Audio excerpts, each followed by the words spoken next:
Minister wa githomo Julius Migosi anyitĩtwo ũgeni-inĩ rũhonge rwa TVET kaunti-inĩ ya Meru kũhumba riri igongona rĩa gũkũngũĩra mwaka ũmwe wa mũtaratara mwerũ wa gĩthomo gĩa kothi cia moko wa CBET.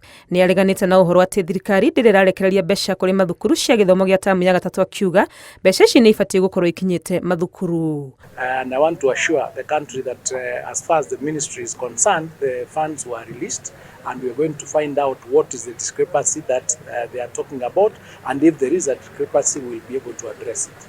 Ciĩgiĩ kũharĩrĩria arutwo arĩa marathiĩ grade ya 9 gĩthomo-inĩ gĩa CBC, augĩte thirikari ĩrĩ mĩhang'o-inĩ ya gwaka mũigana wa irathi 12,000 iria iratanywo gũkorwo irĩkĩte gũgĩkinya mweri-inĩ wa Dithemba. We've got funding from the World Bank to do 12,000 classrooms, and we are already at about 68% of those classrooms already built, some completed, some in various stages from foundation to roofing.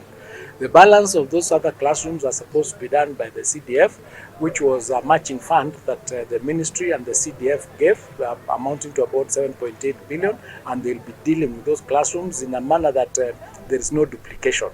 Ũhoro-inĩ wĩgiĩ kũgacĩrithia gĩthomo gĩa kothi cia moko, augĩte thirikari nĩ ĩrekĩrĩra gũtigĩrĩra atĩ arutwo othe a kothi cia moko nĩ makinyanĩirie ikĩro cia gũkorwo no mone mawĩra nginyagia thoko-inĩ ya mabũrũri.